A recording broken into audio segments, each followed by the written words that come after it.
Hello, welcome to let's start with Abhilasha Yadav. हम देख रहे थे पर्सनालिटी डेवलपमेंट में किस किस साइकोलॉजिस्ट ने अपने कौन कौन से व्यूज़ दिए हैं, क्या क्या दृष्टिकोण बताए, अपनी क्या क्या विचारधाराएं रही हैं। तो आज हम देखेंगे कि कार्ल यूंग ने पर्सनालिटी डेवलपमेंट के बारे में अपनी क्या क्या विचारधाराएं दी।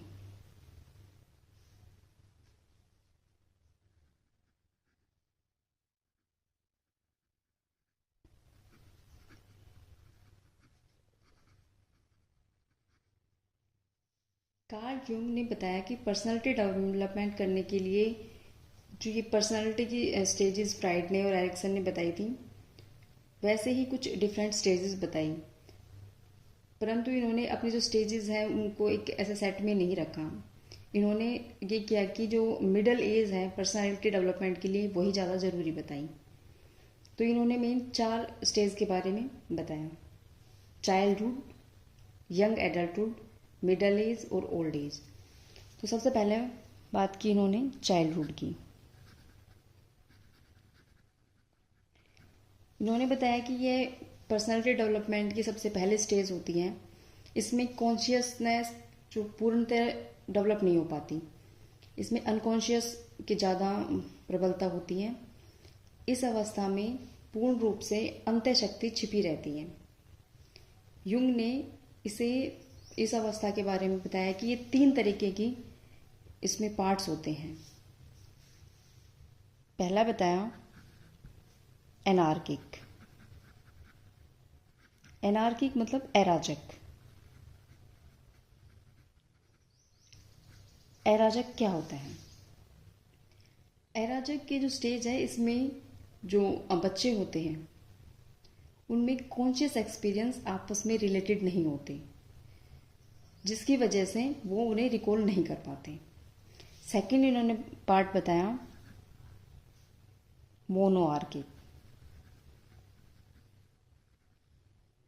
मतलब राजतंत्रीय।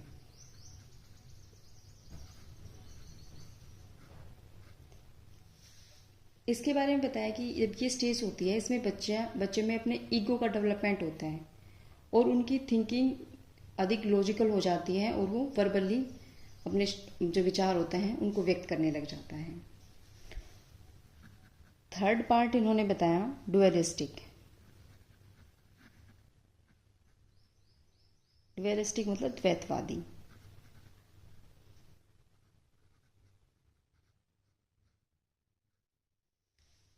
द्वैतवादी का मतलब होता है इसमें ईगो डेवलपमेंट हो जाता है और ये एक ज़्यादा स्पेसिफिक और सब्जेक्टिव हो जाता है, और वह बच्चा है वह अपने आप को एक अलग व्यक्ति के रूप में परसीव करने लग जाता है कि मैं सबसे अलग हूँ।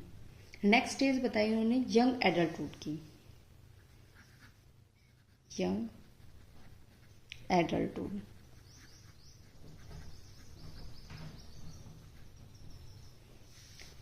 यंग एडल्टहुड जो प्यूबर्टी से स्टार्ट होकर मिड एज तक जाती है, मिड एज की जो स्टार्टिंग होती है वहां तक होने वाली जो ड्यूरेशन है, इसे यंग एडल्टहुड का। इस स्टेज में व्यक्ति अपने माता पिता से मेंटली और फिजिकली ये चाहता है कि मैं इंडिपेंडेंट रहूं, मैं सब कुछ कर सकता हूँ, मुझे किसी के सहारे की जरूरत नहीं है। चाइल्डहुड की जो इमेजिनेशन होती है इस अवस्था में खत्म होने लगती है धीरे धीरे करके, क्योंकि रियलिटी की दुनिया में जाने लगता है और इसमें नए नए क्रिएशंस करता है। उसके अंदर जो पोटेंशियल है वो उनको यूज़ करता है और क्रिएटिविटी के थ्रू नई नई चीज़ें बनाता है। इसमें कुछ ये इस तरह की जो स्टेज है, इसमें व्यक्ति का एक तरह से साइकोलॉजिकल बर्थ होता है, क्योंकि वो अपनी जो इमेजिनेशन वाली लाइफ है उससे बाहर निकलता है और रियलिटी की दुनिया में आता है।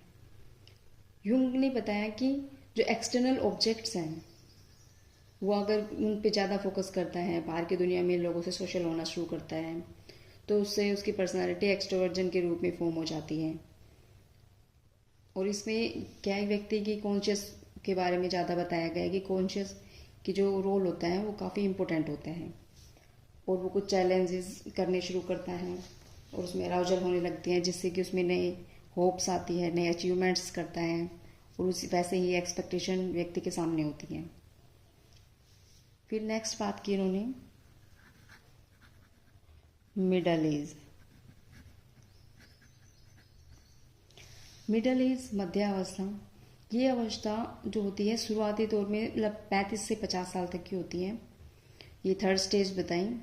इसके बारे में बताया गया कि इस अवस्था में व्यक्ति अपनी जो टोटल एनर्जी होती है, अपना जो भी वो प्रोफेशन कर रहे हैं उसमें लगा देता है और जो जीवन के चैलेंजेस हैं उनको अपने लेवल पर कंप्लीट करने की, उनको अचीव करने की सोचता है। इस स्टेज में व्यक्ति के अपनी जो जिंदगी के कुछ पर्पस होते हैं या अपनी जो मीनिंग होता है लाइफ का, उसको अचीव करने की कोशिश करता है। अगर वो अचीव नहीं कर पाता तो इससे वो पेसिमिस्टिक भी हो जाता है, उसमें उदासी का भाव आने लग जाता है।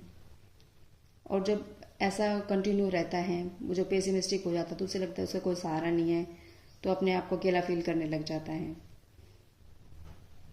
और इसमें उसे कई जब ये अच्छे से अचीव कर लेता है अपनी हर एक चीज़, तो उससे उसको सेल्फ रियलाइजेशन का गुण भी उसमें डेवलप होने लग जाता है। नेक्स्ट स्टेज बताइए, ओल्ड एज। ओल्ड एज है वृद्धावस्था।